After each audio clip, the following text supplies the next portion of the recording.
الحمد لله وكفى وسلام على عباده الذين اصطفى اما بعد. ارشاد فرماتے ہیں ایمان کس طرح مضبوط ہوتا ہے. معلوم ہونا چاہیے کہ ایمان تب درست اور مضبوط ہوتا ہے کہ جب اللہ تعالیٰ کو اس کے رسول حضرت محمد صلی اللہ تعالی علیہ وسلم کو سب باتوں میں سچا سمجھے اور ان کی سب باتوں کو دل سے مان لے. یہ ایمان ہے اور اللہ اور رسول صلی اللہ علیہ وسلم کے حکموں پر چلنا یہ دین ہے، اسلام ہے. اسلام ہے اللہ اور رسول صلی اللہ تعالی علیہ وسلم کی کسی بات میں یا حکم میں شک نہ کرنا، اور اسلام ہے اللہ اور رسول کی کسی بات میں یا حکم میں شک کرنا یا اس کو جھٹلانا یا اس میں عیب نکالنا یا اس کے ساتھ ہنسی مذاق اڑانا. ایسی باتوں سے ایمان نہیں رہتا. کوئی ادنا سا بھی حکم شریعت کا اس کو ہلکا سمجھے یا مذاق اڑائے تو اس سے ایمان جاتا رہتا ہے. اللہ پاک کو، اللہ کے پیارے رسول کو اور اللہ کے حکموں کو، حضور کی تعلیمات کو سچا ماننا دل سے اور زبان سے اقرار اس کا ضروری ہے. آج کل یہ بہت عام بیماریاں ہو گئی ہیں کہ آدمی زبان کھولتے ہیں اور اپنی رائے کا اظہار کرتے ہیں. بہت سے لوگ ہیں کہ جو کلمہ بھی پڑھتے ہیں اور اس کے ساتھ ساتھ اللہ تعالیٰ کے بارے میں بھی منفی گفتگو کر جاتے ہیں. حضور پاک صلی اللہ تعالیٰ علیہ وسلم کے بارے میں بھی اور دین اسلام کے بارے میں بھی منفی گفتگو کر جاتے ہیں. وہ اپنے ایمان کی خیر منائے، ایمان جاتا رہتا ہے. ذرا سی بھی لب کشائی کی گنجائش نہیں ہے. آگے ارشاد فرماتے ہیں اور قرآن و حدیث کے صاف اور کھلے مطلب کو نہ ماننا اور ہیر پھیر کر کے اپنا مطلب بنانا بے دین اور بے ایمان بننا ہے. اس لیے ہر مسلمان مرد اور عورت کو چاہیے کہ اپنے ایمان کی خوب حفاظت کرے، اسلامی حکموں پر چل کر اس کو مضبوط کرے اور کوئی بات ایسی نہ کہے اور نہ کرے جس سے ایمان میں فرق آئے، یعنی ایمان جاتا رہے ایسا کام کوئی نہ کرے. مجدد الملت حکیم الامت حضرت تھانوی رحمۃ اللہ علیہ نے اپنے مواعظ میں بہت چیزیں بیان فرمائی ہیں. تو اس میں فرمایا کہ ایک ملحد بے دین اور اپنے کو مسلمان بھی کہتا تھا، اس نے علماء کرام کو مشورہ دیا کہ وہ دین میں کچھ کمی کر لیں، کچھ اس میں سختی کو کم کر دیں تو لوگ بہت دھڑا دھڑ مسلمان ہوں. تو ایک تو اس کا کہنا یہ تھا کہ داڑھی کے متعلق علماء یہ کہنا چھوڑ دیں کہ یہ ضروری ہے، لوگوں کو داڑھی موڑنے کی اجازت دے دیں. دوسرے پردے کے متعلق آزادی دے دیں کہ پردہ جو ہے وہ ضروری نہیں. اسی طرح سے تیسری یہ کہ 5 نمازیں بڑی بھاری ہیں، یہ مشکل ہے، اس کی وجہ سے لوگ اسلام سے قریب نہیں آتے اور اسلام قبول نہیں کرتے. تو یہ 3 چیزیں اگر علماء مغرب بات اگر علماء اس میں ترمیم کر دیں کہ نماز جو ہے وہ بجائے 5 کے 2 کر دیں، زیادہ سے زیادہ 3 کر دیں، داڑھی موڑنے کو جائز قرار دے دیں اور اسی طرح پردے کا بھی حکم اڑا دیں، تو پھر یہ ہے کہ بہت آدمی مسلمان ہوں. تو حضرت تھانوی رحمۃ اللہ علیہ نے مفصل جواب لکھے ہیں کہ اس احمق کو یہ پتہ نہیں کہ یہ علماء کا کام نہیں ہے. علماء تو اللہ کے احکام بیان کرتے ہیں، اللہ کے احکام کو وضع نہیں کرتے. اللہ تعالیٰ نے احکام وضع کیے ہیں. دین اللہ پاک نے دیا ہے، کامل اور مکمل دیا ہے. اس میں علماء کرام کو کوئی حق نہیں ہے کہ وہ کم کریں یا زیادہ کریں. آج بھی اس قسم کے بتیرے لوگ ہیں جو ملحد ہیں، بے دین ہیں، اور ان کی دلی خواہش ہوتی ہے کہ اسلام کو مونڈ کر بالکل ٹھنڈ منڈ کر دیں اور نام اسلام کا باقی رہ جائے۔ حضرت مولانا رومی رحمۃ اللہ علیہ نے مثال دی ہے کہ ایک شخص کو سوجھی کہ اس نے کہا کہ میری کمر پر شیر بنانے والے سے جو گوتتے ہیں اس سے کہا کہ میری کمر کے اوپر شیر بنا دے، تو اس نے ایک نشتر لگایا تو وہ بہت تکلیف کا ہوا، کہنے لگا اف بڑی تکلیف ہو رہی ہے، کیا بنا رہے ہو؟ اس نے کہا شیر کی دم بنا رہا ہوں۔ کہا بڑی تکلیف ہو رہی ہے، ایسا ہے کہ دم رہنے دے۔ پھر نشتر مارا تو پھر شور مچایا، کہنے لگا اف بڑی تکلیف ہو رہی ہے، اب کیا بنا رہے ہیں آپ؟ تو اس نے کہا کہ اگلی ٹانگ بنا رہا ہوں۔ کہنے لگا وہ بڑی تکلیف ہوئی ہے، چھوڑ دے۔ پھر دوسری ٹانگ پر بھی اسی طرح چاروں ٹانگوں پر کہہ دیا، پھر انہوں نے نشتر لگایا، پھر کہنے لگا اب کیا بنا رہے ہیں، بڑی تکلیف ہو رہی ہے۔ اس نے کہا سر بنا رہا ہوں۔ کہنے لگے کہ یہ بھی چھوڑ دیں، بغیر اس کے بھی گزارا ہو جائے گا۔ فرمایا کہ ایسا شیر تو اللہ نے بھی پیدا نہیں کیا، جس کے نہ سر ہو، نہ پیر ہو، نہ دم ہو، نہ آنکھیں ہو، نہ ناک ہو، نہ زبان ہو، ایسا تو اللہ نے بھی شیر پیدا نہیں کیا، تو میں کیا بناؤں؟ تو آج کچھ حالت مسلمانوں میں گمراہوں کے اندر ایسی ہی ہو گئی ہے کہ الحاد و زندقے کو اپنائے جا رہے ہیں، بے دین ہوئے جا رہے ہیں، اور بڑے خوش ہیں کہ ہم بڑے مسلمان ہیں، پکے مسلمان ہیں، اور اوپر سے رائے دنی بھی کرتے ہیں کہ یہ اسلام سختی کی تعلیم نہیں دیتا، اور اس طرح سے اپنے آپ کو ڈھیلا ڈھالا مسلمان ظاہر کرنے کے لیے کفر کو اپناتے ہیں، کافروں کی اداؤں کو اپناتے ہیں، اللہ رسول سے دور ہوتے جاتے ہیں۔ پچھلے جمعے کو آپ سن چکے ہیں کہ اس طرح سے اس کا نتیجہ یہ نکلتا ہے کہ آگے جا کر آدمی کافر ہو جاتا ہے۔ اس لیے یاد رکھیے اللہ پاک کا حکم ہے یا ایھا الذین آمنوا ادخلوا فی السلم کافۃ ولا تتبعوا خطوات الشیطان، اے ایمان والو اسلام میں پورے داخل ہو جاؤ، اپنی چلانی چھوڑ دو، اللہ کے حکموں کو مانو، اور جس طرح سے اللہ کے پیارے حبیب حضرت احمد مجتبیٰ حضرت محمد مصطفیٰ صلی اللہ تعالی علیہ وسلم دین پر چل کر اور ایک بڑی تعداد کو، پیاری جماعت کو اس دین پر چلا کر دکھا کر گئی ہے، وہ ہستی ان کی پیروی کرو تو حقیقت میں کامیابی ہے۔ اور باقی یہود و نصارہ دشمنان اسلام، ہنود کے منشٹ وغیرہ، ان کی پیروی کے اندر کچھ بھی نہیں دھرا ہے سوائے خسارے کے۔ شیطان جب غالب ہو جاتا ہے، نفس بہکا لیتا ہے اور ورغلا لیتا ہے، تو پھر آدمی کو دین برا لگتا ہے، اچھائی بری لگتی ہے، اور برائی اسے اچھی لگتی ہے، اور اس طرح سے آہستہ آہستہ اسلام سے وہ ہاتھ دھو بیٹھتا ہے اور کفر کی حدود میں چلا جاتا ہے۔ اللہ پاک ہمیں آپ کو سب کو دین کی سمجھ عطا فرمائے اور دین پر پوری طرح سے عمل کی توفیق عطا فرمائے۔ اس طرح سے الحاد و زندقے سے، خوش فہمی اور کج فہمی سے اللہ پاک محفوظ رکھے، اور شریعت مطہرہ پر اللہ پاک پوری طرح چلنے کی توفیق عطا فرمائے۔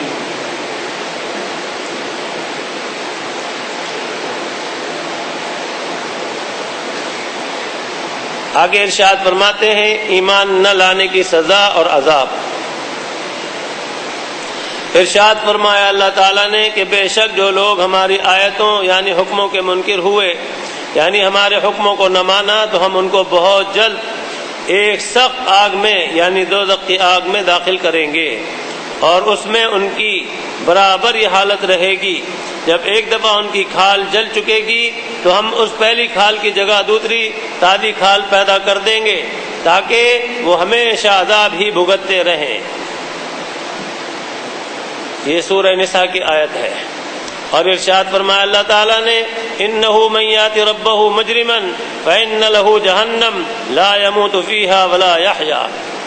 ترجمہ ہے بے شک جو شخص بغاوت کا جرم کر کے یعنی کافر ہو کر اپنے رب کے سامنے یعنی کچہری میں حاضر ہوگا تو اس کی سزا کے لیے دوزخ ہے، اس میں نہ وہ مرے گا اور نہ جیے گا۔ مرے سے تو برا ہو جائے گا، اور جینا بھی کوئی جینا ہوگا کہ کوئی پل ایسا نہیں ہوگا جس پل میں اسے سکون مل سکتا ہو۔ پریشانی، حیرانی، بری حالت۔ فائدہ اللہ بچائے، ایمان نہ لانا اور مسلمان نہ ہونا، اپنے ایمان کو خراب کرنا کتنا بڑا سنگین جرم ہے۔ خدائی قانون میں بغاوت ہے، اس لیے باغی یعنی کافر ہمیشہ کے لیے دوزخ میں ڈالا جائے گا کہ اپنی بغاوت کی سزا پاتا رہے۔ اور مسلمان چاہے کتنا ہی بڑا مجرم ہو، خدائی قانون یعنی خدا کے سب حکموں کو مانتا ہے، باغی نہیں ہے، عمل خدا کے قانون کے خلاف کر کے مجرم ہے، سزا کاٹ کر پھر جنت میں آ جائے گا، اور کافر باغی ہے اس لیے وہ ہمیشہ دوزخ میں قید رہے گا۔ آگے دعا ہے اشعار میں، اے خدا اے خالق ارض و سما، اے خدا اے مالک روز جزا، تو نے دوزخ میں جسے داخل کیا اس کو بے شک تو نے رسوا کر دیا۔ کافر و گمراہ نافرمان نہ ہوں، میں کبھی بے دین و بے ایمان نہ ہوں، تو عذاب نار سے ہم کو بچا، ہو نہ ہم بے آبرو روز جزا۔ ایسے ظالم کا کوئی ساتھی نہیں، کوئی بھی کام اس کے آ سکتا نہیں، اے خدا جب تک ہو میرے دم میں دم، رکھ مجھے اسلام پر ثابت قدم۔ سوال، فرشتے کون ہوتے ہیں؟ اللہ تعالیٰ کی ایسی ذات پاک ہے کہ اس کی صفتوں اور نشانیوں سے اس کو سب جانتے ہیں کہ زمین و آسمان، چاند سورج تارے، رات دن اور کل مخلوق کو اس نے پیدا کیا، اور سب مخلوق کو رزق پہنچاتا ہے، وہی مارتا ہے، وہی جلاتا ہے، وہی امیر و فقیر کرتا ہے، وہی عزت اور ذلت دیتا ہے، اور وہ ایسا زبردست اور بڑی قدرت والا ہے کہ انسان کے ارادوں کو توڑ دیتا ہے۔ غرض کہ اس کی طاقت اور قدرت اور صفتوں سے سب اس کو جانتے ہیں، کوئی ہٹ دھرم اور سمجھ کا اندھا اس کی ذات پاک کا انکار کرے گا، مگر فرشتوں کو ہر شخص نہیں جانتا، کچھ ان کا حال بتاؤ۔ یہ نوری مخلوق ہے۔ 3 قسم کی مخلوقات ہیں، نوری، ناری اور خاکی۔ نوری مخلوق یہ فرشتے ہیں، اللہ تعالیٰ نے ان کو اپنے ارادہ کن سے پیدا فرمایا، اور ان کی بہت بڑی تعداد ہے، ان کی تعداد صرف اور صرف اللہ تعالیٰ ہی جانتے ہیں۔ ان میں بھی مختلف درجات کے حامل ہیں، اور ان کو اللہ پاک نے جس کام میں لگا دیا۔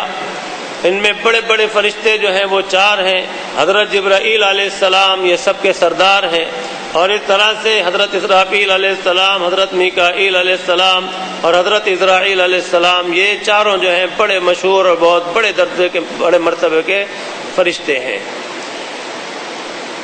ان کے متعلق کچھ مضمون سن لیجئے، پھر ضرورت ہوئی تو مزید کچھ تشریح اور تفصیل عرض کروں گا۔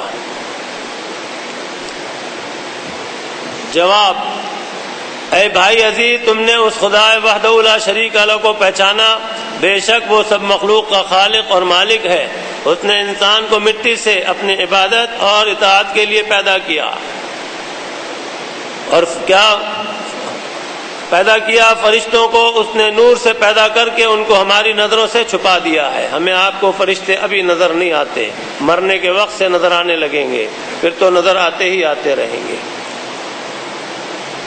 ان کا مرد یا عورت ہونا کچھ نہیں بتلایا، ان کو فرشتے کہتے ہیں۔ نوری مخلوق ہے، نہ یہ مرد ہے نہ عورت، وہاں عورت مرد کا قصہ ہی نہیں ہے۔ اللہ تعالیٰ نے ان کو ہر طرح کی صورت میں بن جانے کی قدرت دی ہے، ہوا بن جائیں، آدمی یا کسی جانور، چرند پرند وغیرہ کی شکل میں بن جائیں، ان کے پر بھی ہوتے ہیں، کسی کے 2 پر، کسی کے 3 پر، کسی کے 4 پر۔ ان کی خوراک اللہ تعالیٰ کی یاد اور تابعداری کرنا ہے۔ قرآن پاک میں سورہ تحریم میں فرمایا ہے کہ لا یعصون اللہ ما امرہم ویفعلون ما یؤمرون، اللہ تعالیٰ نے جس طرح انہیں حکم دیا ہے اسی طرح سے وہ کرتے ہیں، اللہ تعالیٰ کی نافرمانی نہیں کرتے۔ ہماری آپ کی خدمت میں بھی لگے ہوئے ہیں، ہمارے آپ کے ساتھ ہر وقت 2 فرشتے رہتے ہیں، ایک دائیں کندھے پر اور ایک بائیں پر۔ دائیں طرف والے نیک اعمال لکھتے ہیں اور بائیں طرف والے برے اعمال لکھتے ہیں، اور دائیں کو اللہ پاک نے بائیں کے اوپر افسر مقرر فرمایا ہے۔ فرماتے ہیں تمام زمین و آسمان کا انتظام ان کے سپرد ہے، وہ کوئی کام اللہ تعالیٰ کے حکم کے خلاف نہیں کرتے۔ ان میں یہ 4 فرشتے بڑا رتبہ رکھتے ہیں اور بہت مشہور ہیں، حضرت جبرائیل علیہ السلام، حضرت میکائیل علیہ السلام، حضرت اسرافیل علیہ السلام حضرت اسرائیل علیہ السلام، حضرت جبرائیل علیہ السلام اللہ تعالیٰ کے احکام اور کتابیں رسولوں اور نبیوں کے پاس لاتے تھے، اور بعض موقع پر اللہ تعالیٰ نے ان کے ذریعے سے کافروں اور نافرمانوں پر عذاب بھی بھیجا ہے۔ حضرت میکائیل علیہ السلام مخلوق کو رزق پہنچانے اور بارش وغیرہ کے کاموں پر مقرر ہیں، اور بہت سے فرشتے ان کی ماتحتی میں کام کرتے ہیں۔ نیک اور بد لوگوں کی جان نکالنے والے فرشتے الگ الگ ہیں۔ 2 فرشتے انسان کے اچھے اور برے کام لکھنے والے ہیں، ان کو کرامن کاتبین کہتے ہیں۔ بعض فرشتے انسان کو مصیبت سے بچانے پر مقرر ہیں، اللہ تعالیٰ کے حکم سے حفاظت کرتے ہیں۔ بعض فرشتے جنت اور دوزخ کے انتظاموں پر مقرر ہیں۔ بعض فرشتے ہر وقت اللہ تعالیٰ کی عبادت اور یاد میں مشغول رہتے ہیں۔ بعض فرشتے دنیا میں کام کرنے آتے ہیں، ان کی صبح و شام بدلی بھی ہوتی ہے۔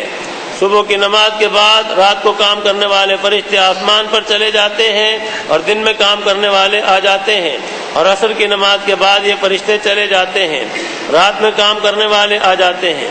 بعض فرشتے دنیا میں پھرتے ہیں، اور جہاں اللہ تعالیٰ کا ذکر ہوتا ہے، جیسے قرآن مجید پڑھا جاتا ہو، وعظ ہوتا ہو، علم دین پڑھایا جاتا ہو، یا دین کی کتابیں پڑھی سنی جاتی ہوں، یا بزرگوں اور عالموں کی صحبت میں دین کی باتیں سیکھنے کے لیے جمع ہو جاتے ہیں، وہاں حاضر ہوتے ہیں اور ان کے شریک ہونے کی گواہی اللہ تعالیٰ کے سامنے دیتے ہیں، اور یہ سب باتیں قرآن و حدیث میں موجود ہیں۔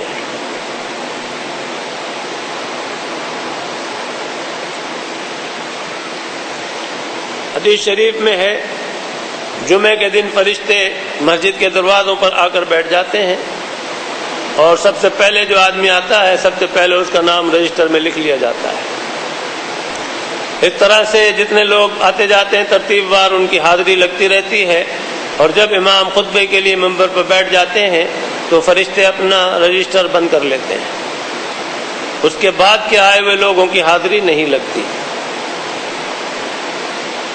اور وہ بھی خطبہ سننے میں مصروف ہو جاتے ہیں۔ اسی طرح سے حضور پاک صلی اللہ تعالی علیہ وسلم نے فرمایا، عید کے دن فرشتے گلی کوچوں کے کونوں پر کھڑے رہتے ہیں، اور اس طرح سے وہ مختلف صدائیں دیتے ہیں۔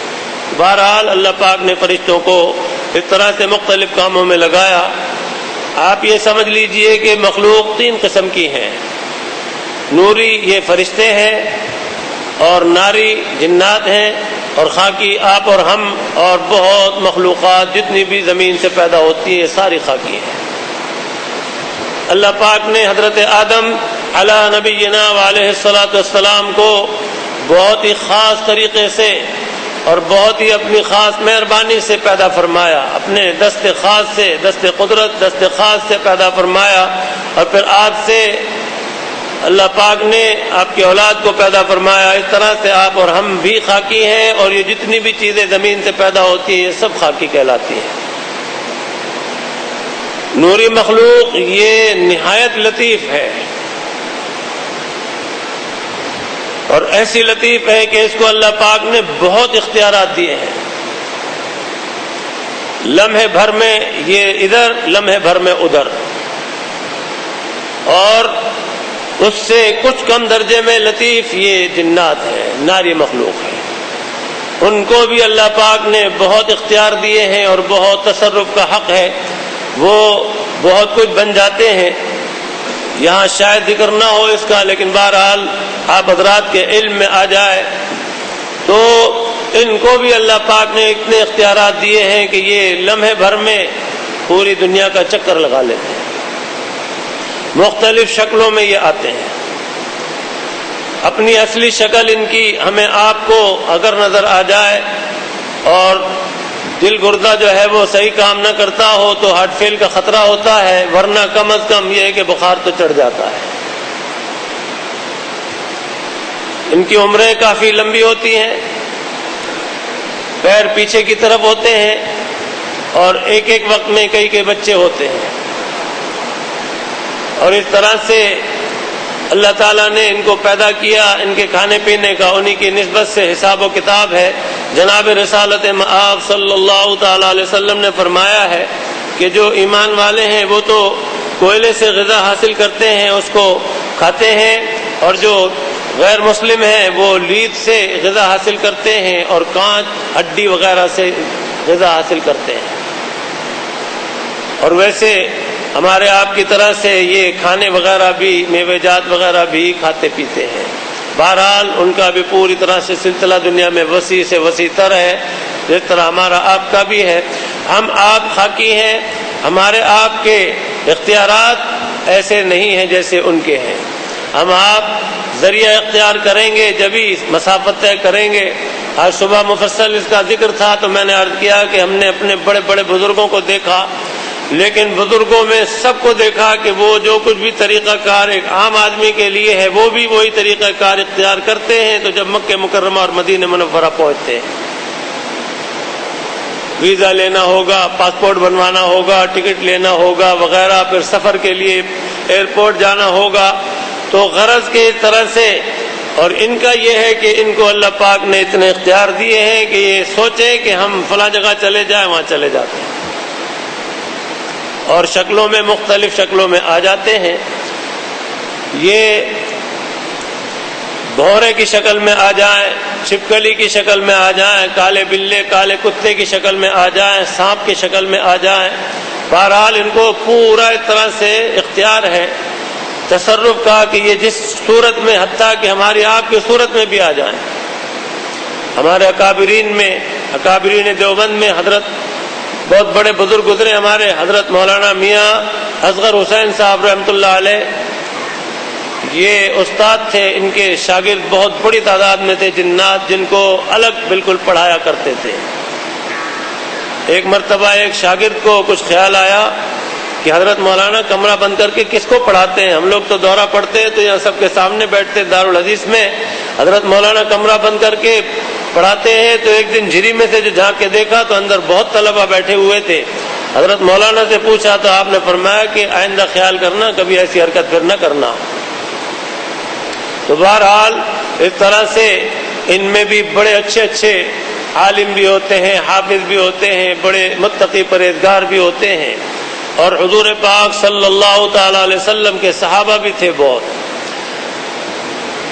عمریں ان کی 2000، 2500، 3000 سال، 1500 سال اس طرح عمریں ہوتی ہیں۔ بہرحال ان کو اللہ پاک نے اس طرح سے تصرفات کا حق دیا اور مختلف شکلوں میں آ جاتے ہیں۔ فرشتوں کو اس سے بھی زیادہ اللہ پاک نے لطیف پیدا فرمایا ہے، تو ان کا تصرف اور اختیار اس سے بھی زیادہ ہے۔ آپ یہ اندازہ فرمائیے کہ حضرت جبرائیل علیہ السلام اکیلے ہی اس بات کے لیے کافی ہیں کہ زمین کے پورے خطے کو، پوری زمین کو چاہے تو اوپر اٹھا کے الٹ دے، جیسا کہ حضرت لوط علیہ السلام کی قوم کا ہوا کہ فرشتوں نے اس خطے کو کاٹ کر اوپر اٹھا کر الٹ دیا، جو کسی انسان کے بس کا کام نہیں۔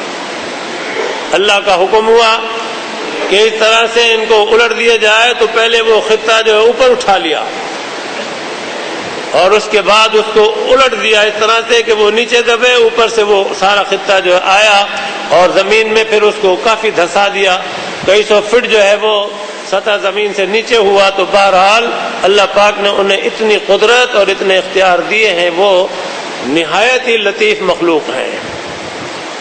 ان سے کم درجے کی یہ ناری مخلوق ہے، اور آپ اور ہم خاکی ہیں۔ ہمارا تو حال یہ ہے، اللہ پاک کا بہت بڑا کرم ہے، اگر ہم اللہ تعالیٰ کی اطاعت اور فرما برداری میں لگیں تو اللہ پاک نے بہت سے فرشتوں سے انسانوں کو افضل فرما دیا ہے، اور خاص طور سے پیغمبر تو ظاہر ہے کہ وہ انسانوں میں، جنات میں، فرشتوں میں سب سے افضل ہے، ساری کائنات میں افضل ہے، اور پھر سارے پیغمبروں میں جناب رسالت مآب صلی اللہ تعالی علیہ وسلم سب سے افضل ہے۔ تو غرض کے اس طرح سے اللہ پاک نے یہ مخلوقات پیدا کی۔ ہمارا حال تو یہ ہے کہ ہمارے پاس سے کوئی مکھی ذرہ لے جائے تو ہم اس کے پیچھے بھاگ نہیں سکتے، پرندہ اڑ جائے تو پکڑ نہیں سکتے، تو ہماری بے بسی کا عالم بھی یہ ہے۔ لیکن اللہ پاک نے ہمیں جو عقل دی ہے اور یہ نعمت عطا فرمائی ہے سمجھ کی، اس کے ذریعے سے ہم بہت چیزوں کے اوپر قابو پا لیتے ہیں۔ بہرحال اللہ پاک نے ہمیں آپ کو جو وجود عطا فرمایا اس کا بڑا کرم ہے، اور پھر کرم بالا کرم کہ ایمان کی نعمت سے، اسلام کی نعمت سے، قرآن کی نعمت سے سرفراز فرمایا، یہ بہت بڑے کرم ہیں ان کے۔ ہم قدر کریں اور شکر ادا کریں اور ان کی نافرمانی سے بچیں اور اللہ پاک کی پوری طرح اطاعت کریں اور حضور پاک صلی اللہ تعالی علیہ وسلم کی تابعداری کریں۔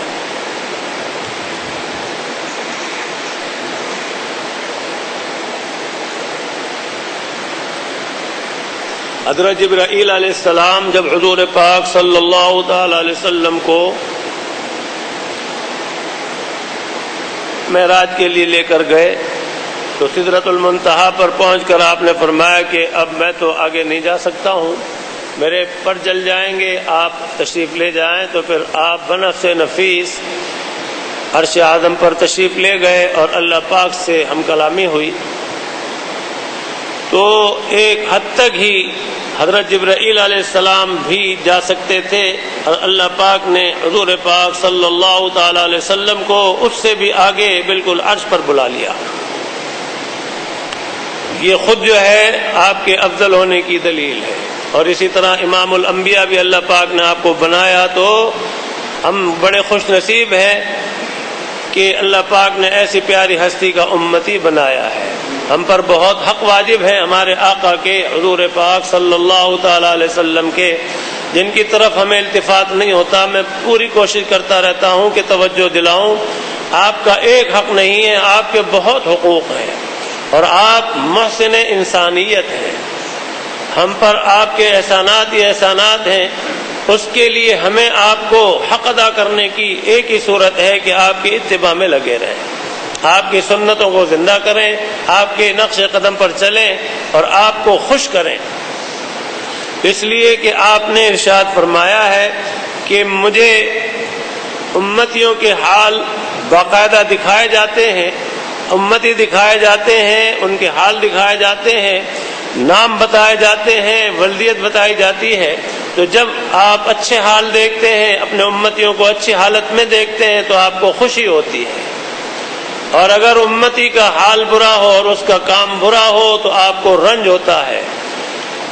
ایک باپ کو جو نسبی باپ ہو اس کو تکلیف پہنچانے والا جنت میں نہ جائے گا، اور روحانی باپ اور ایسے محسن اور ایسے پیارے مشفق اگر ان کو کوئی تکلیف پہنچائے تو آپ ذرا غور فرمائیے کہ وہ جنت میں جا سکے گا؟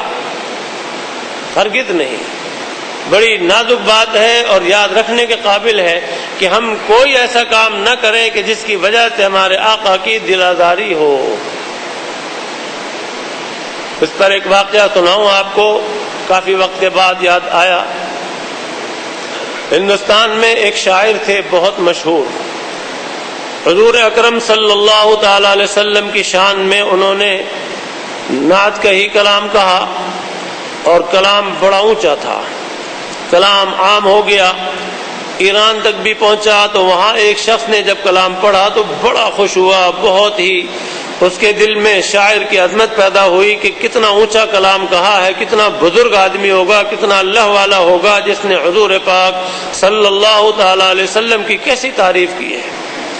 دل میں اتنا اشتیاق بڑھا کہ اس کی زیارت کرنی چاہیے، چنانچہ وہ سفر کر کے ایران سے ہندوستان گئے اور پتہ نکالتے نکالتے وہ ان کے گھر پہنچے۔ جب جا کر وہاں دستک دی تو مردان خانے سے آواز آئی، اندر آ جائیے۔ یہ مفصل واقعہ حضرت تھانوی رحمۃ اللہ علیہ نے اپنے مواعظ میں بیان فرمایا ہے۔ چنانچہ جب اندر داخل ہوئے تو دیکھا کہ ایک آدمی بیٹھے ہوئے شیشے کے سامنے داڑھی مونڈ رہے ہیں، آدھی داڑھی منڈ گئی اور آدھی باقی ہے، صابن لگا ہوا ہے اور اس طرح چل رہا ہے۔ تو انہوں نے سلام کیا اور بیٹھے۔ انہوں نے کہا کہ مجھے فلاں صاحب سے ملنا ہے۔ تو انہوں نے کہا کہ جی مجھے ہی کہتے ہیں، کہیے کیا کام ہے؟ کہا کہ ارے آپ؟ کہا جی ہاں میں ہی ہوں۔ ہاتھ روک کے بات کرنے لگے۔ کہا کہ میں نے کلام پڑھا اس طرح سے، یہ کلام آپ کا ہے؟ کہا جی ہاں میرا کلام ہے۔ کہا کہ آپ کیا کر رہے ہیں؟ ایک طرف آپ کا کلام اتنا زبردست اور دوسری طرف حرکت ایسی زبردست سنگین کہ آپ حضور پاک صلی اللہ تعالی علیہ وسلم کی سنت کو مونڈ رہے ہیں۔ تو اس شاعر نے کہا کہ میں کسی کا دل تو نہیں چھیل رہا ہوں، میں تو اپنا کلہ چھیل رہا ہوں۔ تو اس پر انہوں نے کہا کہ تم اپنا کلہ نہیں چھیل رہے ہو، حضور اکرم صلی اللہ تعالی علیہ وسلم کا دل چھیل رہے ہو۔ بس انہوں نے ایسے زبردست طریقے سے کہا کہ دل پر ایک چوٹ لگی، اسی وقت اس طرح رکھ دیا اور آئندہ کے لیے توبہ کی۔ آدھی داڑھی منڈی ہوئی تھی اور آدھی باقی تھی، اسی حال میں جا کر چہرہ دھو کر آ گئے اور کہا کہ آئندہ سے اب اس پر اس طرح بلیڈ نہیں لگے گا۔ تو عرض کرنے کا مقصد ہے، یہ سبق آموز واقعہ ہے کہ حضور پاک صلی اللہ تعالی علیہ وسلم کی سنت کو موننے والا وہ حضور کو آرام پہنچا رہا ہے، خوشی کی خبر دے رہا ہے یا کہ آپ کو رنجیدہ کر رہا ہے۔ نماز چھوڑنے والا جب آپ کے سامنے اس کا نقشہ پیش کیا جاتا ہے، اس کے اعمال پیش کیے جاتے ہیں کہ یہ نماز کا چھوڑنے والا ہے، تو اس سے آپ کو خوشی ہوتی ہے کہ رنج؟ اپنی اولاد ہماری اگر ناخلف ہو اور نالائق ہو تو ہمیں خوشی ہوتی ہے کہ رنج؟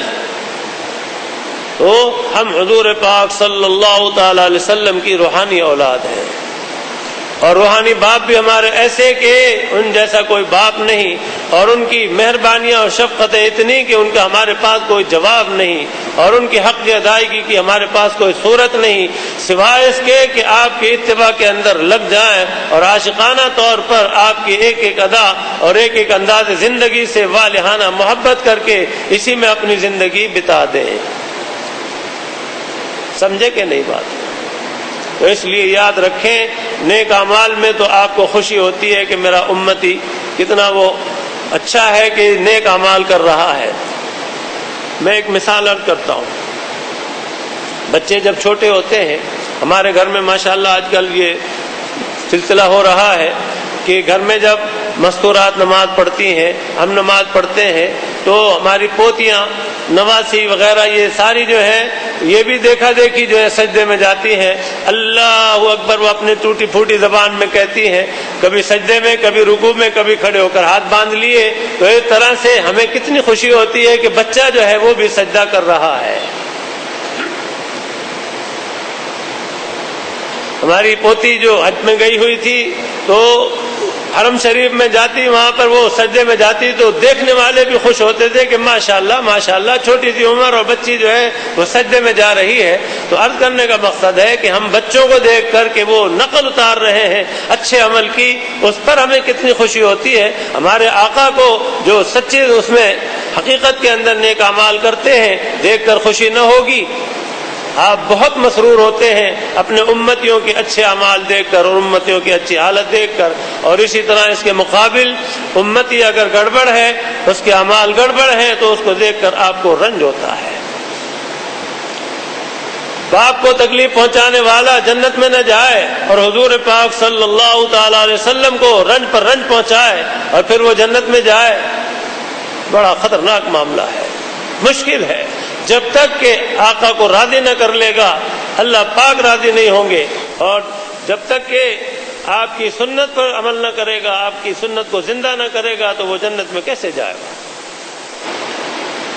آگے انہی مضامین میں آپ کے سامنے مضمون آئیں گے کہ کیسے کیسے لوگ دنیا کے اندر آئے اور آئیں گے، بہت بدعمل ہوں گے، برے ہوں گے، خراب ہوں گے، بڑے خوش فہمی کا شکار ہوں گے، لیکن وہاں ان کا حشر جو ہوگا وہ کسی کا فرعون کے ساتھ ہوگا، کسی کا حامان کے ساتھ ہوگا، کسی کا شداد کے ساتھ ہوگا۔ وہاں ہکے بکے دیکھیں گے کہ یہ کیا ہو گیا، ارے دنیا میں جیسے کرتوت تھے ویسے ہو گیا۔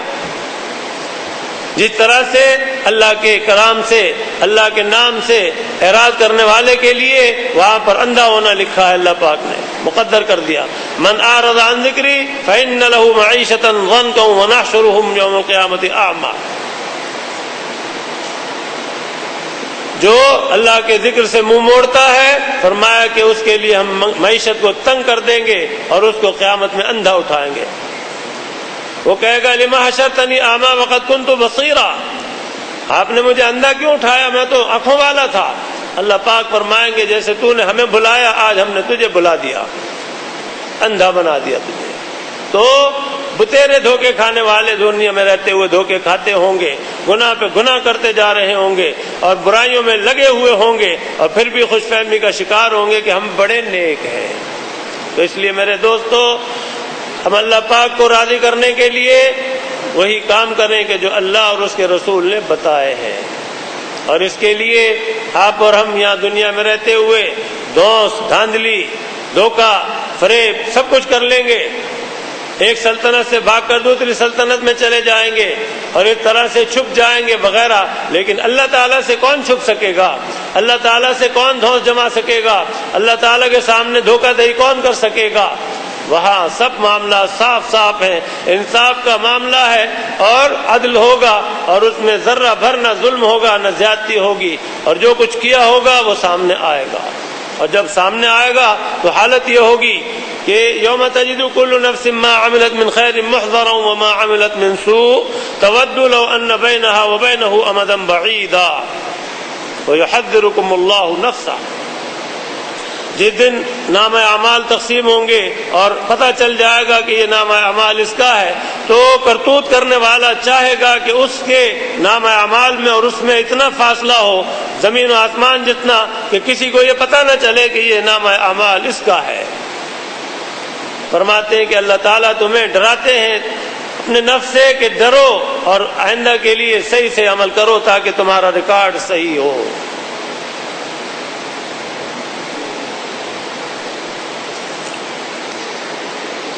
اس کے لیے اللہ پاک نے فرشتے مقرر فرما دیے، کرامن کاتبین، یہ نیکیاں لکھتے ہیں بدیاں لکھتے ہیں۔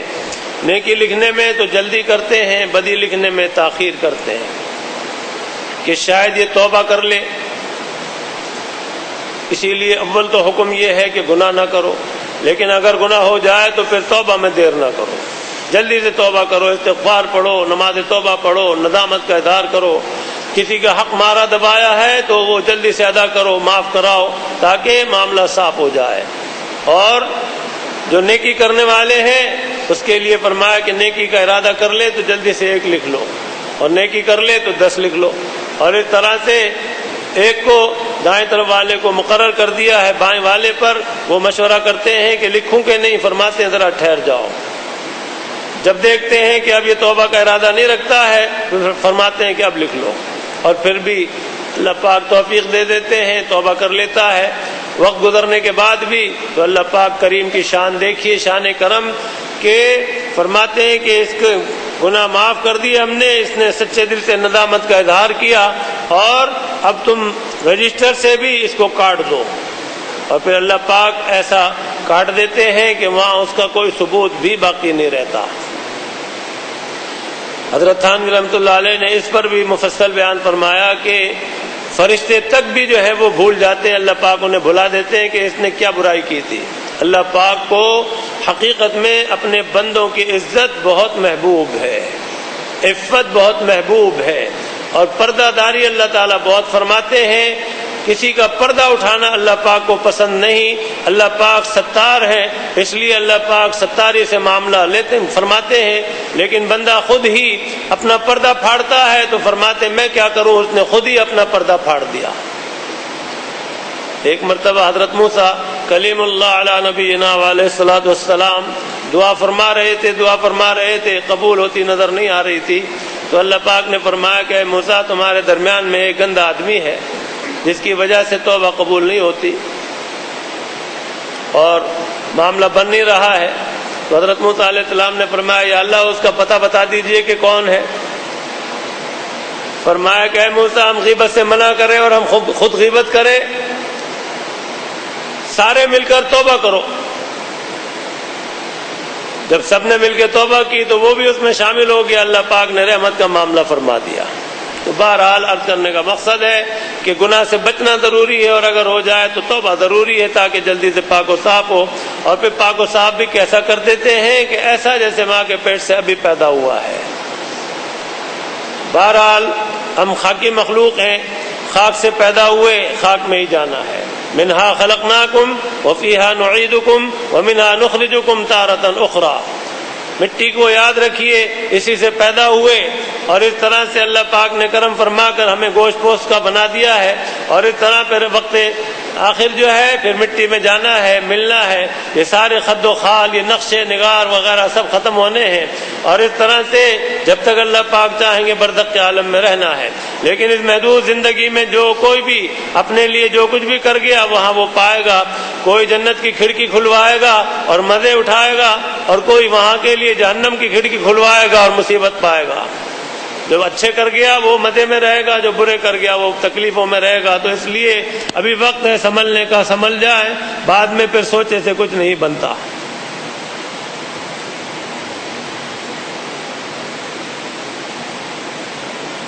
اللہ پاک نے فرشتوں کو مختلف کاموں میں لگایا ہے. بہت سے فرشتے طواف میں لگے ہوئے ہیں، بہت سے فرشتے دینی محفلوں میں حاضر رہتے ہیں، اور یہ قبولیت کی زبردست نشانی ہوتی ہے. اللہ پاک کرم فرماتے ہیں، اور اس طرح سے بہت کاموں کے اندر لگا رکھا ہے. فرشتے اف بھی نہیں کرتے، اور نہ تھکتے ہیں، نہ کھاتے ہیں، نہ سوتے ہیں، نہ پیتے ہیں، نہ اونگتے ہیں. ان کو کوئی کسی قسم کی اس طرح کی کوئی بات نہیں جو ہم میں آپ میں ہے کہ زیادہ کام نہیں کر سکتے وغیرہ وغیرہ. بہرحال اللہ پاک کی یہ مخلوق ہے، اس پر ایمان لانا ضروری ہے. ایمان مفصل آپ کو یاد ہوگا، پڑھتا رہتا ہوں آئے دن، آمنت باللہ وملائکتہ. دوسرے نمبر پر ہی ہے کہ ایمان لایا میں اللہ پر اور اس کے فرشتوں پر. تو فرشتوں پر ایمان لانا بھی ضروری ہے. یہ نہ نر ہے نہ مادہ، یعنی مؤنث مذکر نہیں ہے. اللہ پاک نے ان کو اس چیز سے مبرہ رکھا ہے. انسانوں میں، جنات میں، دوسری چیزوں میں نر و مادہ کا سلسلہ ہے. تو بہرحال وہاں نسل کشی کی چونکہ ضرورت ہے اس لیے یہ سلسلہ ہے، اور باقی فرشتوں کے اندر نسل کشی کا کوئی مسئلہ ہی نہیں، اس لیے وہاں یہ نہیں ہے. مشرکین نے اللہ پاک کے لیے انہیں بیٹیاں بنا کر تجویز کیا تو اللہ پاک نے فرمایا کہ بڑے نالائق ہو تم، اپنے لیے بیٹے تلاش کرتے ہو اور بیٹے تجویز کرتے ہو، ہمارے لیے بیٹیاں تجویز کرتے ہو، شرم نہیں آتی تمہیں. اصطفى البنات علی البنین ما لکم کیف تحکمون افلا تذکرون. اللہ کے لیے بیٹیوں کا فیصلہ کرتے ہو اور اپنے لیے بیٹوں کا. آگے ارشاد فرماتے ہیں رسول اور نبی کس کو کہتے ہیں؟ معجزہ اور معراج کیا ہے؟ رسول اور نبی اللہ تعالیٰ کے بڑے مقبول اور پیارے بندے تھے. وہ گناہوں سے پاک تھے، گنتی ان کی پوری طرح اللہ تعالیٰ ہی کو معلوم ہے. میں اس سے پہلے عرض کر چکا ہوں کہ تعداد صحیح اللہ تعالیٰ ہی کو معلوم ہے. ویسے حضور پاک صلی اللہ تعالی علیہ وسلم نے جو فرمایا ہے کم و بیش 1,24,000 اللہ پاک نے پیغمبر مبعوث فرمائے. سب سے پہلے حضرت آدم علی نبینا وعلیہ الصلوۃ والسلام ہے، اور سب سے آخر جناب رسول اللہ صلی اللہ تعالی علیہ وسلم ہے. آپ کے بعد کوئی پیغمبر نہیں آئے گا. جو دعویٰ کرے وہ جھوٹا اور کذاب ہے، اور اس کا ٹھکانہ جہنم ہے. اس لیے آپ کو آخری نبی ماننا بھی ضروری ہے. قرآن پاک میں 22ویں پارے میں تیسرے رکوع میں فرمایا ہے، دوسرے رکوع کے آخر میں ما کان محمد ابا احد من رجالکم ولکن رسول اللہ وخاتم النبیین. اللہ پاک نے آپ کو خاتم النبیین بنایا ہے، اور آپ نے ایک مثال دے کر فرمایا ہے کہ ایک محل ہے، اس میں تمام کام مکمل ہو گیا اور ایک اینٹ باقی تھی، وہ اینٹ اللہ پاک نے پوری کر دی اور مجھے مبعوث فرما دیا، تو اب وہ محل مکمل ہو گیا ہے، اب باقی اس کے بعد کوئی نہیں رہا. تو اس لیے یاد رکھیے کہ کم و بیش کر کے اس طرح سے ماننا ضروری ہے کہ اللہ پاک نے جتنے بھی پیغمبر مبعوث فرمائے سب پیغمبر اپنے زمانے میں برحق تھے. اور آخر میں جناب رسول اللہ صلی اللہ تعالی علیہ وسلم تشریف لائے. آپ ہمارے پیغمبر ہیں، ہمارے رسول ہیں، ہم ان کے امتی ہیں. اور اس سے پہلے بھی سارے پیغمبر جتنے آئے سارے کے سارے ان کو ہم برحق مانتے ہیں.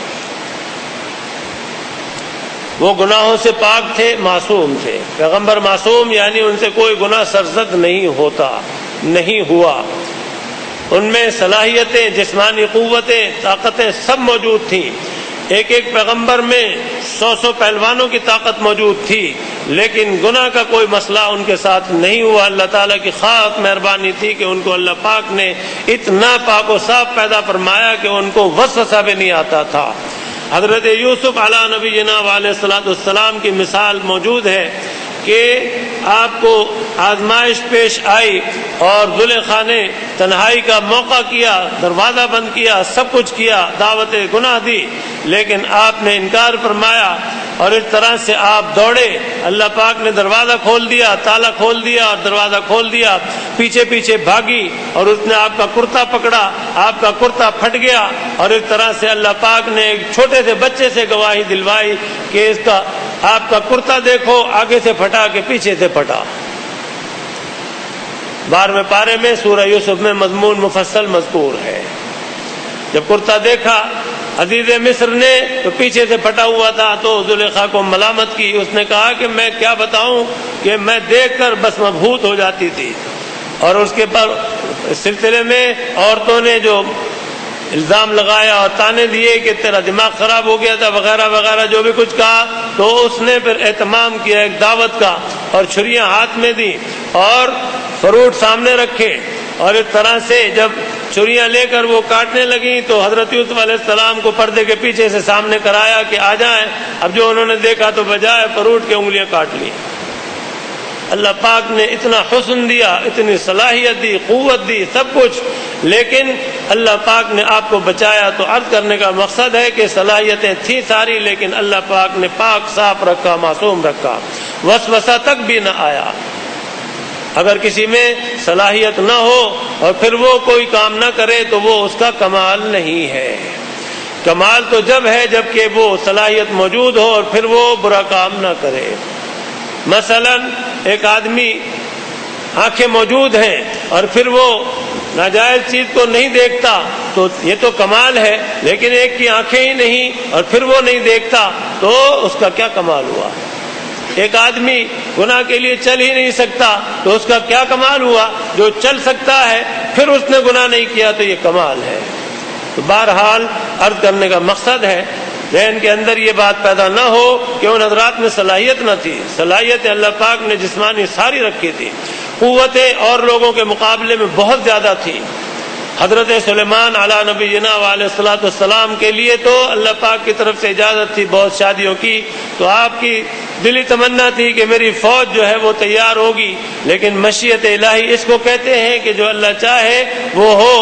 آپ تمام بیویوں سے ملے لیکن آپ کے یہاں ایک بچہ ہوا اور وہ بھی کچا بچہ. باہر کے عرض کرنے کا مقصد ہے کہ پیغمبر سارے معصوم ہیں اور حضرات صحابہ کرام سارے کے سارے عدول ہیں، یعنی محفوظ ہیں اور عدول ہیں، گناہوں سے بچتے ہیں. اگر ذرا بھی سرزد ہو جائے تو اس کو جلدی سے دھلوا لیتے تھے اور پاک و صاف ہو جاتے تھے. پیغمبروں کے بعد سب سے جو اونچا مرتبہ ہے جن ہستیوں کا، وہ حضرات صحابہ کرام رضوان اللہ علیہم اجمعین ہی ہیں.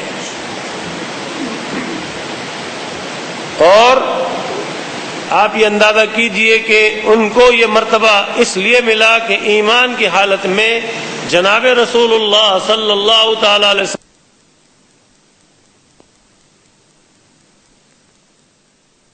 صلی اللہ تعالی علیہ وسلم کی زیارت کی صرف ایک مرتبہ، اور اس کے بعد پھر زیارت کی نوبت نہ آ سکی اور ایمان پر ان صحابی کا خاتمہ ہوا.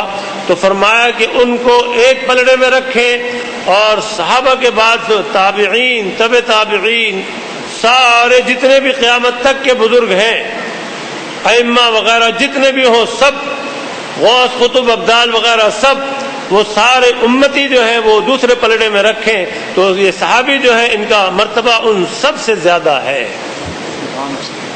کیوں کہ انہوں نے اس پیاری ہستی کا دیدار کیا ہے زندگی کے اندر ایمان کی حالت میں، اور اسی پر خاتمہ ہوا ہے. تو آپ اندازہ کیجئے کہ جنہوں نے بار بار دیکھا ہو اور جنہوں نے آپ کے پیچھے نمازیں پڑھی ہوں، جنہوں نے غزوات میں شرکت کی ہو، تو ان کے مرتبے پھر کتنے اونچے اونچے ہوئے ہوں گے. اور جو سارے ہی غزوات میں شریک ہوئے اور ہر ادا کے اوپر جان دے دی اور سارے سب کچھ جو ہے سب سے سبقت لے گئے، وہ ہستی ہے کہ جو سید الصدیقین ہے.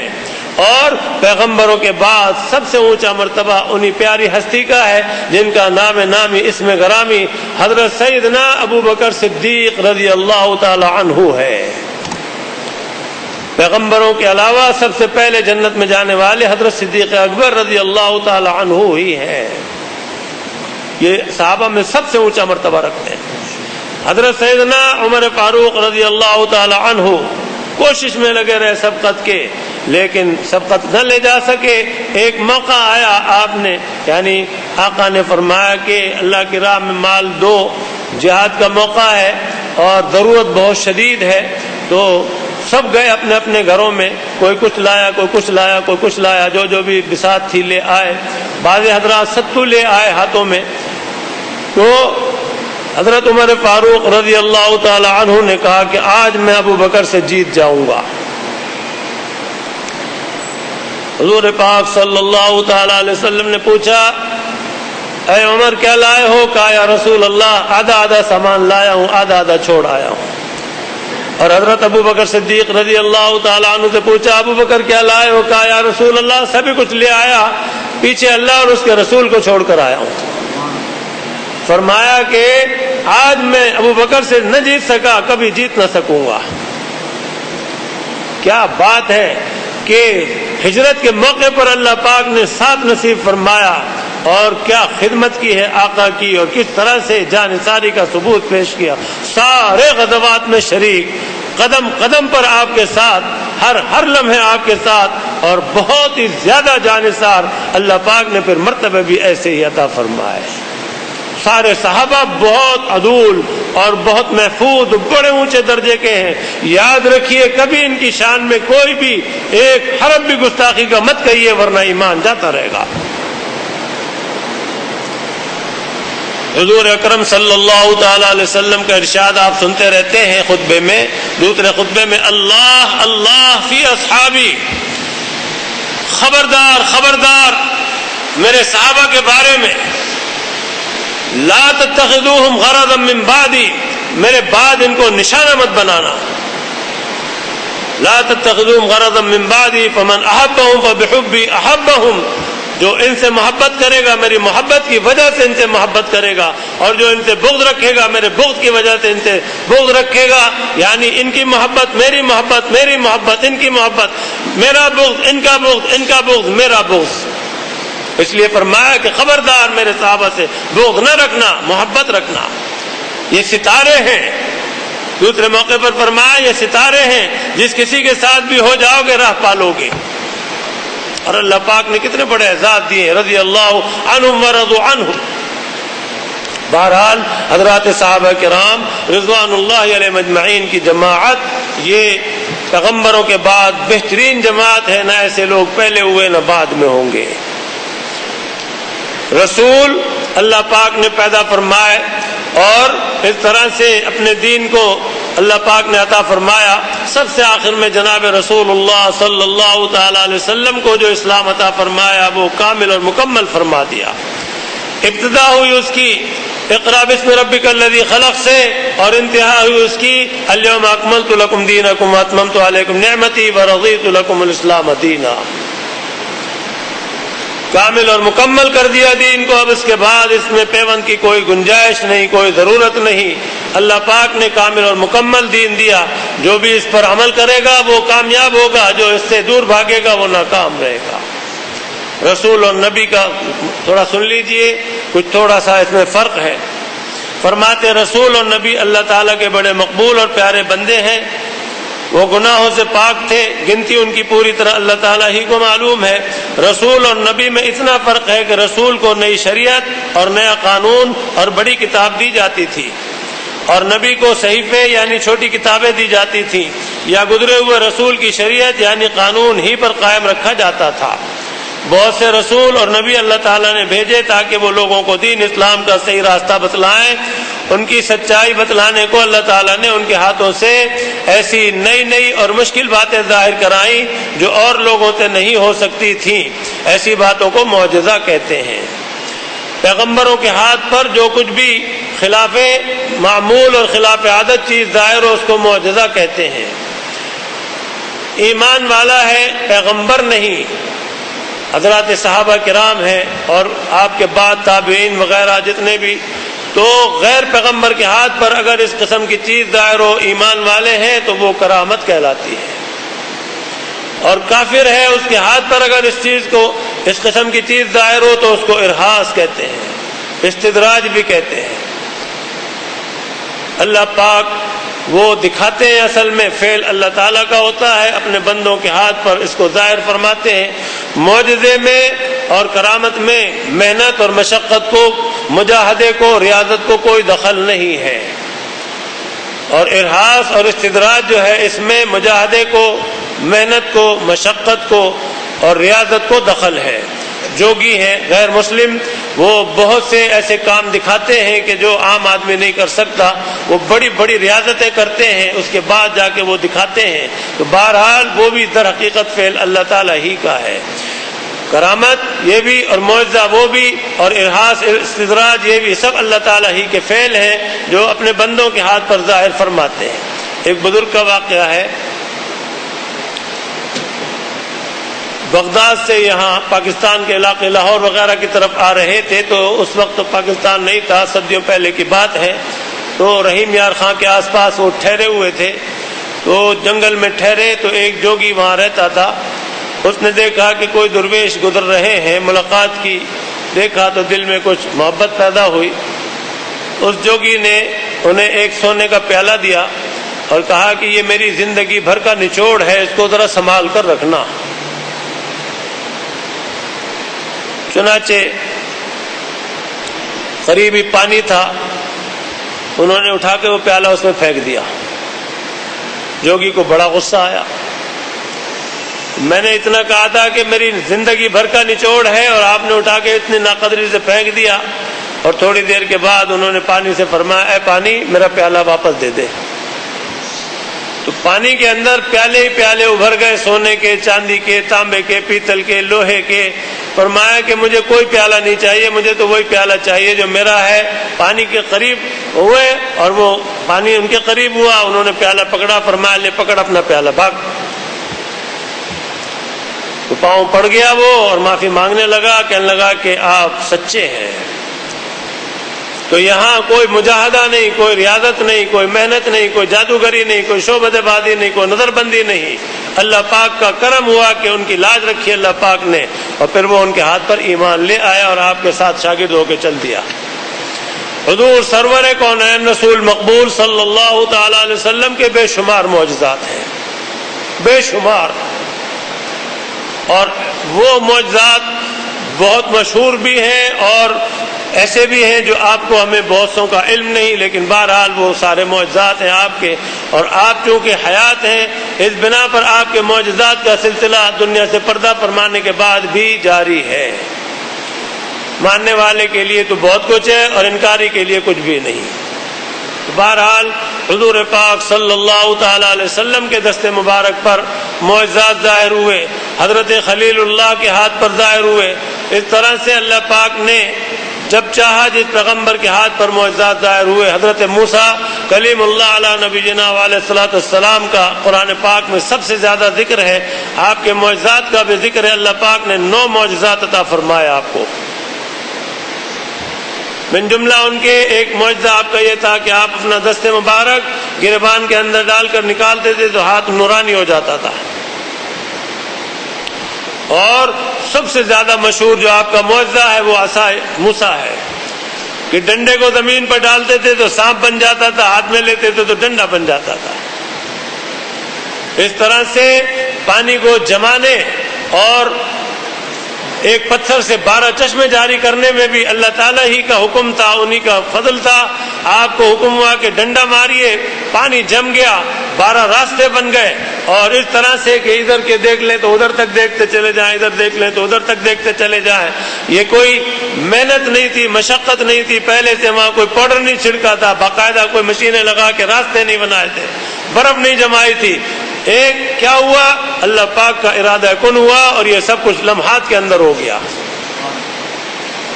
اور جب اللہ پاک نے چاہا تو وہی پانی جس کو جما دیا تھا فرعون کو اور اس کے لشکریوں کو اندر کھینچ لیا، فرمایا اے پانی پانی بن جا، تو پگھل گیا آنن پانن اور ڈبو دیا اس کو بھی اور اس کے سارے لشکر کو بھی۔ آگے جب بنی اسرائیل کو روکا تو وہاں پانی کے لیے مسئلہ پیدا ہوا، فرمایا کہ اے موسیٰ اس پتھر پر آپ عصا ماریے، ایک عصا مارا 12 چشمے جاری ہو گئے الگ الگ۔ تو یہ اللہ تعالیٰ کی طرف سے معجزے ہیں پیغمبروں کے۔ حضور پاک صلی اللہ تعالی علیہ وسلم کے بھی بے شمار معجزات ہیں، من جملہ ان کے یہ سفر معراج ہے، اور اس طرح سے آپ کے کتنے کھلے کھلے معجزات ہیں، لیکن بدقسمتی ان لوگوں کی کہ جنہوں نے اپنے قسمت میں جہنم ہی لکھوا لیا تھا کہ اتنے بڑے بڑے معجزے دیکھ کر بھی وہ پھر بھی نہ مانے، ایمان نہ لائے، اور تمام معجزات میں سب سے بڑا معجزہ اور اپنی تمام تر و تر رعنائیوں کے ساتھ، آب و تاب کے ساتھ، تمام برکات و فضائل کے ساتھ ہمارے آپ کے درمیان میں بھی ہے، اور وہ ہے اللہ کا کلام قرآن مجید۔ بڑے خوش نصیب ہیں ہم کہ اللہ پاک نے یہ معجزہ جو ہے ہمیں دے رکھا ہے۔ سازشی ایڑی چوٹی کا دور لگاتے ہیں اس میں رد و بدل کا، لیکن وہ ناکام رہتے ہیں، اور قرآن پاک اللہ پاک کی شان ہے، جیسے وعدہ فرمایا اسی طرح سے یہ بالکل چلا آ رہا ہے۔ وعدہ تو فرمایا کہ ہمارے ذمے ہے، لیکن کام ایسے پیار اور محبت سے ہمارے آپ کے ذمے لگا دیا، اپنی مخلوق کے ذمے لگا کر حفاظت کرا دی، بچے بھی حافظ، بچیاں بھی حافظ، عورتیں بھی حافظ اور مرد بھی حافظ، اور اتنے حافظ اتنے حافظ اتنے حافظ کہ کوئی گن نہیں سکتا کہ کتنے حافظ۔ انگریز آئے، ان کا دور آیا، انہوں نے بڑی کوششیں کی اور اللہ نے انہیں ناکام کیا، ذلیل اور خوار ہوئے، اپنا بستر بوریا سمیٹ کے بھاگے۔ تو یہ اللہ کا کلام، کلام اللہ قرآن مجید زندہ معجزہ ہمارے آپ کے دلوں میں بھی ہے، سامنے بھی ہے، صحیفے میں بھی ہے یعنی کتابت میں بھی ہے، اور دلوں کے اندر بھی ہے، جس کو کہتے ہیں اصطلاحی اس میں سینے میں بھی ہے اور سفینے میں بھی ہے۔ ہمیں قدر کرنی چاہیے، اس کی تلاوت بھی کثرت سے کریں، اس کے احکام پر عمل کریں، اپنی دنیا اور آخرت دونوں جو ہے وہ منور بھی کریں، اور اپنی دنیا اور آخرت سنواریں، اور اللہ پاک کو راضی کریں اور اللہ کے حبیب کو راضی کریں۔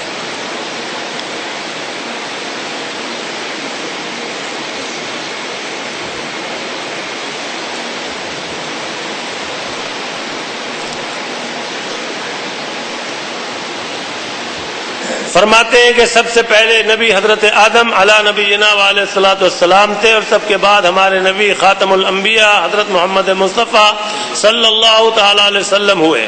نبیوں میں بعد کا مرتبہ بعضوں سے بڑا ہے، سب سے بڑا مرتبہ ہمارے نبی صلی اللہ تعالی علیہ وسلم کا ہے۔ آپ کے بعد نہ کوئی نبی پیدا ہوا اور نہ قیامت تک پیدا ہوگا۔ قیامت تک جتنے آدمی اور جن ہوں گے آپ سب کے نبی ہیں۔ آپ نے جو کام کیا اور جو کام بتلائے ان کو حدیث شریف کہتے ہیں۔ معجزات کے لیے آپ کو تھوڑا سا مضمون سنا دوں، پھر دعا کریں گے۔ آپ کے معجزات تو بے شمار ہیں۔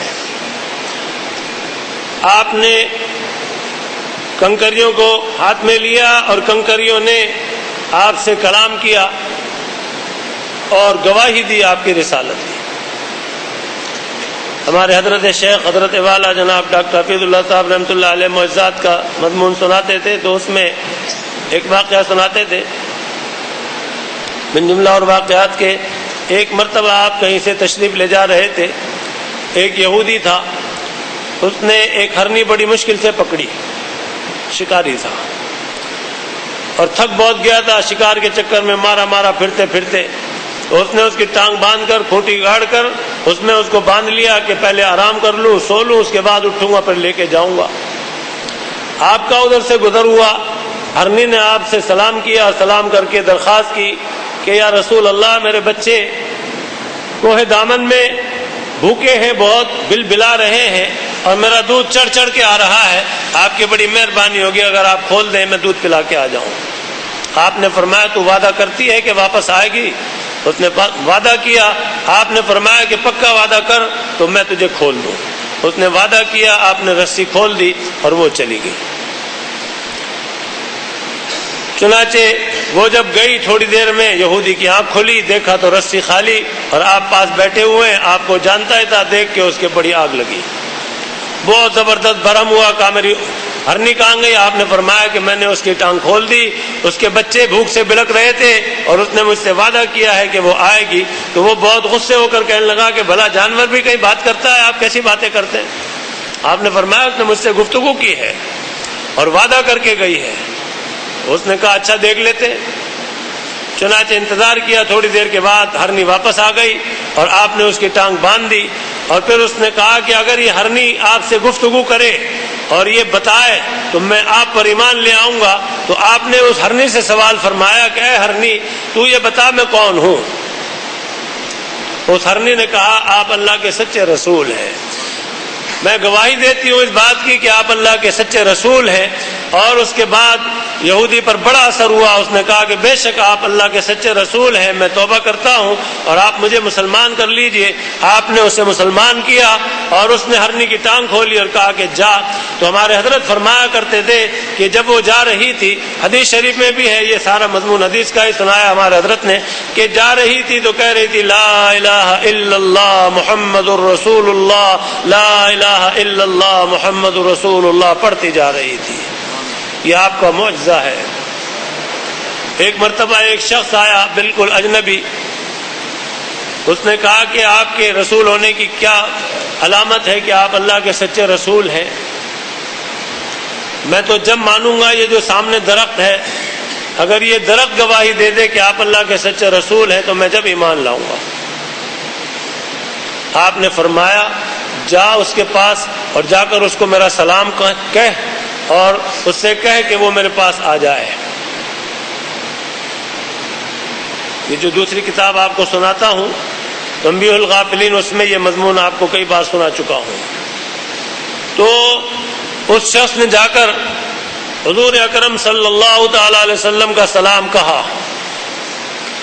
دیکھتے ہی دیکھتے درخت کو اس نے دیکھا کہ وہ ہلنے لگا، اور ہلنے میں اس طرح سے اس نے کیا کہ ایک طرف جھکا تو ادھر کی اس کی جڑیں ٹوٹی، آوازیں آئی، پھر وہ ادھر جھکا تو ادھر کی جڑیں ٹوٹی اور آوازیں آئی، پھر وہ ادھر جھکا تو ادھر کی جڑیں ٹوٹی، آواز آئی، پھر وہ ادھر جھکا تو اس طرح سے اس کی جڑیں ٹوٹی۔ چاروں طرف سے جب جڑیں ٹوٹ گئی تو وہ درخت اپنی ٹوٹی ہوئی جڑوں کو گھسیٹتا ہوا آپ کی خدمت اقدس میں آ گیا، کھڑا ہو گیا، کھڑا رہا۔ آپ نے اس سے پوچھا اے درخت تو مجھے پہچانتا ہے؟ اس نے کہا جی پہچانتا ہوں۔ فرمایا بتا تو میں کون ہوں؟ کہا کہ آپ اللہ کے سچے رسول ہیں۔ جب اس نے درخت سے آواز سنی، کہا کہ بے شک آپ اللہ کے سچے رسول ہیں، مجھے مسلمان کر لیجئے۔ تو اللہ پاک نے آپ کے ہاتھ پر بہت معجزات کا ظہور فرمایا ہے۔ اسی طرح وہ کھجور کا تنا جس کی تفصیل بارہا آپ کے سامنے آ چکی ہے کہ بچوں کی طرح سے وہ بلک بلک کے رونے لگا، اور صحابہ جو موجود تھے سب نے وہ بلکنے کی اور رونے کی آواز سنی۔ آپ نے سینے سے لگا کر تھپکا اس کو، اور اس طرح سے اس کی سبکی بھی سنی صحابہ نے کہ جو بچہ جب چپ ہوتا ہے تو سبکی لیتا ہے اور بسک بسک کرتا ہے، وہ آواز تک بھی سنی۔ پھر آپ نے اسی سے پوچھا کہ تو میرے ساتھ دنیا میں رہنا پسند کرتا ہے کہ آخرت میں؟ کیا جواب دیا! صحبت کی برکت تھی کہ اتنا عالی جواب دیا اس نے جو بڑے بڑے سمجھداروں کو سمجھ میں نہیں آتا۔ اس نے نہایت ہی عاقلانہ، عارفانہ، عابدانہ اور عالمانہ، عاشقانہ جواب دیا کہ میں آپ کے ساتھ جنت میں رہنا چاہتا ہوں۔ آپ نے فرمایا اس کو یہاں دفن کر دو، یہ جنت میں میرے ساتھ ہوگا۔ خشک تنا کب کا کٹا ہوا تھا، آپ اس سے سہارا لیتے تھے بیان میں اور خطبے میں، وہ رو پڑا تو یہ آپ کا معجزہ تھا۔ معجزات بے شمار ہیں، بس اسی پر اکتفا کرتا ہوں۔ اللہ تعالی ہمیں آپ کو سب کو نیک اور ایک بنا دے، متقی پرہیزگار بنا دے، اپنی آخرت کی تیاری کی توفیق عطا فرما دے۔ اس کا کرم ہو جائے کہ جس نے ہمیں یہ زندگی دی ہے وہ مہربانیاں فرما دے، اور اس طرح سے ہماری آپ کی زندگی سنور جائے اور ہماری برزخ بھی اور آخرت کی زندگی بھی سنور جائے، ان کا کرم ہو جائے۔ گناہوں کو چھوڑیں، نیکیوں میں لگیں، اور کچھ پتہ نہیں ہے کہ وقت آخر جو ہے کب آ جائے اور بلاوا کب آ جائے، اس لیے غفلت میں رہنے سے بچنا ضروری ہے۔ اللہ پاک ہمیں آپ کو فہم دین عطا فرمائے، فکر آخرت عطا فرمائے، اور پوری طرح سے شریعت مطہرہ پر چلنے توفیق عطا فرمائے۔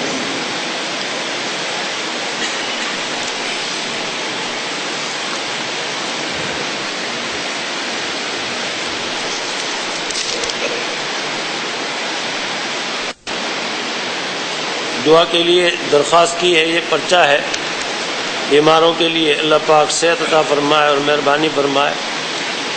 اور بھی بہت سے لوگ بیمار ہیں، ان کے لیے بھی دعا کرتا ہوں۔ ہمارے ایک ساتھی ہیں، نمازی بھی ہیں، وہ لیاقت نیشنل میں داخل ہیں، ان کا ابھی 2-3 دن پہلے آپریشن ہوا ہے، حاجی افتخار صاحب، انہوں نے آپ کو سلام بھی کہا تھا بہت، ان کے لیے دعا فرمائیے۔ ایک محترمہ 16 سالہ بچی جوان رابعہ، وہ بھی بہت شدید بیمار ہیں، دعا کیجیے اللہ پاک انہیں بھی اور سارے بیماروں کو